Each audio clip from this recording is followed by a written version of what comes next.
കൂട്ടുകാർക്ക് നല്ലൊരു രാത്രി ആശംസിച്ചുകൊണ്ട് മാമ്പഴത്തിന്റെ പുതിയ വീട്ടിലേക്ക് സ്വാഗതം. ആദ്യമായിട്ട് കാണുന്നവരാണെങ്കിൽ ചാനൽ ഇഷ്ടപ്പെട്ട ഒന്ന് സബ്സ്ക്രൈബ് ചെയ്യണേ. അതോടൊപ്പം തന്നെ കണ്ടുകൊണ്ടിരിക്കുന്ന എല്ലാവരുടെ സപ്പോർട്ടിലേക്കും തുടർന്നും പ്രതീക്ഷയുണ്ട്. നമുക്ക് നേരെ കിരണിന്റെ കല്യാണിന്റെ ഒക്കെ നാളത്തെ ഒരു അടിപൊളി പ്രൊമോ വിശേഷത്തിലേക്ക് അങ്ങോട്ട് പോയാലോ. നാളത്തെ പ്രൊമോ വിശേഷത്തിൽ കാണിച്ചിരിക്കുന്നു പറഞ്ഞിട്ടുണ്ടെങ്കിൽ കല്യാണി രാഹുലിന്റെ ക്രൂരതകളൊക്കെ തിരിച്ചറിയുവാണ്.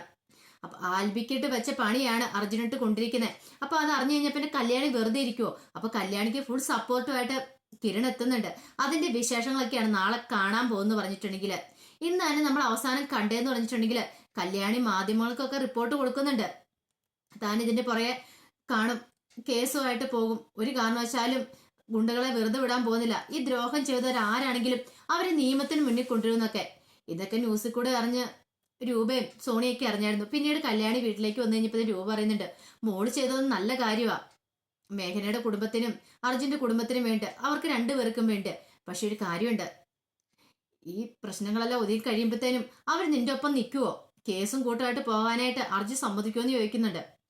കല്യാണി പറഞ്ഞു, ആരൊക്കെ സമ്മതിച്ചാലും ശരി, ഇല്ലെങ്കിലും ശരി, ഞാൻ ഈ കേസുമായിട്ട് മുന്നോട്ട് പോകും. ഇതൊരു പക്ഷെ എനിക്ക് നല്ല സംശയമുണ്ട്, ഇത് അർജുനെ ഇല്ലാതാക്കാനായിട്ടല്ല പ്ലാൻ ചെയ്തത്. അവരവിടെ ഇടയ്ക്ക് പറയുന്ന കേട്ടായിരുന്നു അർജുനെ അല്ല അവർ നോട്ടമിട്ടത്. അതുകൊണ്ടാണല്ലോ അർജുന്റെ മരണം ഉറപ്പാക്കുന്നതിന് മുമ്പ് തന്നെ അവർ ഓടിപ്പോയത്. അല്ലായിരുന്നെങ്കിൽ ഗുണ്ടകൾ അർജുനെ ഇല്ലാതാക്കിയിട്ടേ പോകത്തുള്ളൂ. ഈ സമയത്ത് ആൽബിയും സോണിയും കുഞ്ഞും അകത്തുണ്ടായിരുന്നു. ഒരുപക്ഷെ അവരെയാണ് ടാർഗറ്റ് ചെയ്തത് പറയാനും പറ്റില്ല. അങ്ങനെ ഒരു സംശയം ഉള്ളിലുണ്ടാവുന്നുണ്ടായിരുന്നു. പക്ഷെ ഇത് സോണിയുടെ കേക്ക് പറയാനൊരു മടിയായിരുന്നു.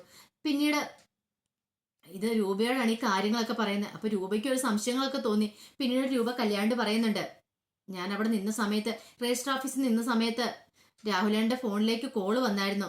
പതിഞ്ഞ സ്വരത്തില സംസാരിച്ചേ, മാറുമെന്ന്. ഞാൻ ആരാ വിളിച്ചെന്ന് ചോദിച്ചു കഴിഞ്ഞപ്പോഴത്തേനും സരയോ വിളിച്ചെന്നാ മറുപടി പറഞ്ഞേ. അപ്പോഴേ എനിക്കൊരു കള്ളത്തരം ഫീൽ ചെയ്തായിരുന്നു പറയാണ്. കല്യാണി പറഞ്ഞ്, അങ്ങനെയാണെങ്കിൽ ഒരു കാരണവശാലും വെറുതെ വിടല്ലമ്മേ, ഇത് ഈ സത്യം വെളിയിൽ കൊണ്ടോ, ഇതിന്റെ പുറയിൽ ആരാണെങ്കിലും അവരെ വിളിച്ചത് കൊണ്ടുവന്ന് നല്ല ശിക്ഷ തന്നെ അവർക്ക് കിട്ടണമെന്ന് പറയാണ്. പിന്നീട് തന്റെ ഉള്ളിലുള്ള ആ സംശയങ്ങളൊക്കെ കല്യാണി നേരെ കിരണിനോട് പറയുന്നുണ്ട്. കിരണിനോട് പറഞ്ഞു, കിരണായിട്ട് എനിക്ക് സംശയമുണ്ട്, ഇങ്ങനൊരു സംഭവം അവിടെ ഉണ്ടായിട്ടുണ്ട്. ഒരുപക്ഷെ അത് ആൽബിനെ ഉന്നം ചെയ്തോണെന്ന് അറിയത്തില്ല.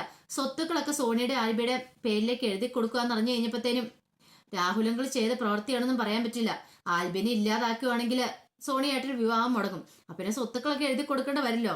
അയാൾ ഇതിൽ വലിയ ക്രൂരതകളൊക്കെ കാണിക്കാൻ മടിക്കാത്തവനാന്ന് കല്യാണി പറയാണ്. കിരൺ പറഞ്ഞു, ശരിയായിരിക്കും, ഒരു പക്ഷെ അതായിരിക്കും എന്റെ യഥാർത്ഥ അവസ്ഥ എന്ന് പറഞ്ഞിട്ടുണ്ടെങ്കിൽ. കല്യാണി, നീ ധൈര്യമായിട്ടിരുന്നോ, നിനക്ക് ഫുൾ സപ്പോർട്ടോടെ ഞാൻ നിന്റെ കൂടെ ഉണ്ടാവും. ഏതറ്റം വരെ വേണം നമുക്ക് പോവാം. പക്ഷെ നമുക്ക് സത്യം കണ്ടെത്തണം. സത്യം കണ്ടെത്തിയിട്ട് അതിന് കനത്ത തിരിച്ചടി എന്നെ കൊടുക്കണമെന്ന് ചെയ്യണമെന്ന് പറയാണ്.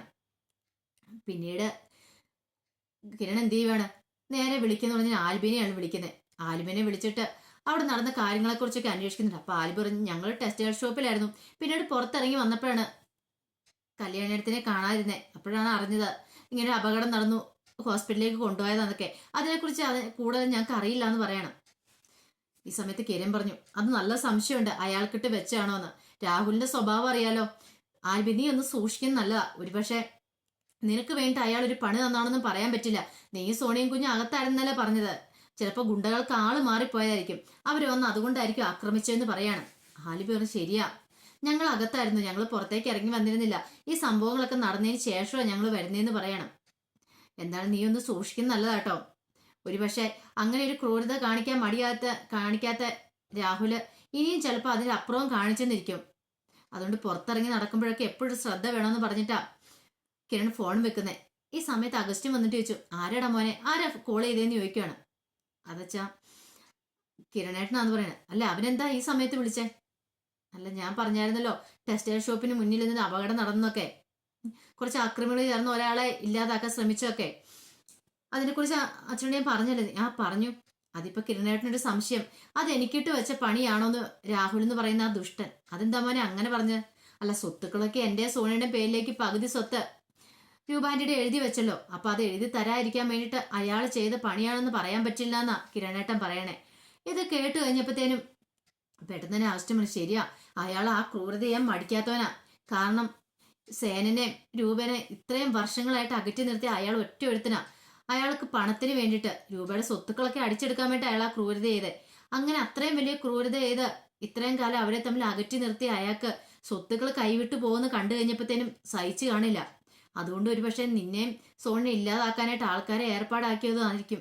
അത് പക്ഷെ അയാൾക്ക് അബദ്ധം പറ്റിപ്പോയി. അയാൾക്കല്ല, ഗുണ്ടകൾക്ക് അബദ്ധം പറ്റിപ്പോയി. ഏതോ ഒരു പാവം പയ്യൻ അതിനകത്ത് പെട്ടുപോയെന്ന് പറയാ. നിന്റെ സമയം എന്റെ സമയം എല്ലാവരുടെ സമയം നല്ലതാ. അല്ലെങ്കിലും നമ്മൾ പ്രാർത്ഥിക്കുന്ന വെറുതെ അല്ലല്ലോ മോനെ, അതുകൊണ്ടാന്ന് പറയണം. ആൽബി പറഞ്ഞു, എന്നാലും ഇങ്ങനെയൊക്കെ ഒരു ക്രൂരത ഒരാൾക്ക് ചെയ്യാൻ പറ്റുമോ എന്ന് ചോദിക്കണം. നന്നായി, നിനക്ക് രാഹുലിനെ കുറിച്ച് കൂടുതൽ അറിയത്തില്ലാത്തോണ്ടാ. സേന് അയാൾ കാരണം എത്രമാത്രം കണ്ണീര് കുടിച്ചിട്ടുണ്ടെന്നറിയാവോ? അത് ശരിക്കും അറിഞ്ഞിട്ടുള്ളവനാ ഞാൻ. സേന്റെ കൂടെ ജീവിച്ചിട്ടുള്ളതുകൊണ്ട് എനിക്ക് നന്നായിട്ടറിയാം സേന്റെ വിഷമം എന്തായിരുന്നു. അത്രയ്ക്ക് ക്രൂരത കാണിക്കാൻ മടിക്കാത്തവന് ഇതിനാണോ ഒരു ബുദ്ധിമുട്ട്? അങ്ങനെയാണെങ്കിൽ എന്റെ മോനെ ഇല്ലാതാക്കാൻ അയാൾ ശ്രമിച്ചെങ്കിൽ അയാളെ ഞാൻ വെറുതെ വിടും നീ കരുതുന്നുണ്ടോ? നീ ധൈര്യമായിട്ടിരിക്കും മോനെ എന്ന് പറയാണ്. ആൽബിയുടെ ഉള്ളിൽ എന്നാലും ഒരു ഭയങ്കര വല്ലാത്തൊരു ചങ്കടിപ്പുണ്ടായിരുന്നു. പിന്നീട് നേരെ കിരൺ കല്യാണിന്റെ അടുത്തേക്ക് ചെല്ലുന്നതാണ് കാണിക്കുന്നത്. കല്യാണത്തിൽ ചെല്ലുമ്പോൾ കല്യാണി ഇങ്ങനെ ആലോചിച്ചോണ്ടിരിക്കുക. അപ്പൊ കിരൺ ചോദിച്ചു, എന്താ കല്യാണി, എന്താ നീ ആലോചിച്ചോണ്ടിരിക്കുന്നത്? അല്ല കിരണേട്ടാ, ആ സംഭവങ്ങളൊക്കെ എന്റെ മനസ്സിൽ നിന്ന് മായുന്നില്ല. അർജുൻ കിടന്ന് പിടയ്ക്കുന്നു, മേഘനയുടെ കരച്ചിലും, എനിക്ക് അതൊക്കെ ഓർത്തിട്ടൊരു സമാധാനം ഇല്ലെന്ന് പറയാം. ദേ, നീ അതിനെക്കുറിച്ചൊന്നും ഓർത്ത് ടെൻഷൻ അടിക്കണ്ട. നിന്റെ മനസ്സിൽ എന്താ തോന്നുന്നു നീ അത് ചെയ്തു. കേസും കോടതിയായിട്ട് മുന്നോട്ട് പോകാനാണെങ്കിൽ നീ അതുമായിട്ട് മുന്നോട്ട് വെക്കൂ. എന്ത് സഹായം വേണേലും എന്ത് സപ്പോർട്ട് വേണേലും ഞാൻ ചെയ്തോളാം. ഞാൻ നിന്റെ കൂടെ ഉണ്ട്. ഇപ്പൊ ആ സ്ഥാനത്ത്, അർജുന്റെ സ്ഥാനത്ത് ഒരുപക്ഷെ ആൽബി ആയിരുന്നെങ്കിലോ നമുക്ക് സഹിക്കാൻ പറ്റുമായിരുന്നോ?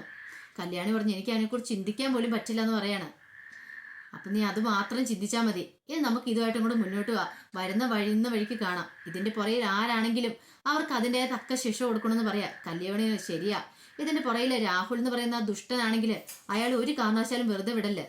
തക്കതായ ശിക്ഷ അയാൾക്ക് കൊടുക്കണമെന്ന് പറയാണ്. അപ്പൊ അതിന്റെ വിശേഷങ്ങളൊക്കെയാണ് നമ്മൾ നാളെ കാണാൻ പോകുന്നു പറഞ്ഞിട്ടുണ്ടെങ്കിൽ. അപ്പൊ വീഡിയോ ഇഷ്ടപ്പെട്ടെങ്കിൽ എല്ലാവരും ഒന്ന് ലൈക്ക് ചെയ്യണം കേട്ടോ. ആദ്യമായിട്ട് കാണുന്നവരാണ് സബ്സ്ക്രൈബ് ചെയ്യാനും മറക്കല്ലേ. ഒരിക്കൽ കൂടി എല്ലാവർക്കും നല്ലൊരു രാത്രി ആശംസിച്ചുകൊണ്ട് നിർത്തുന്നു. നന്ദി.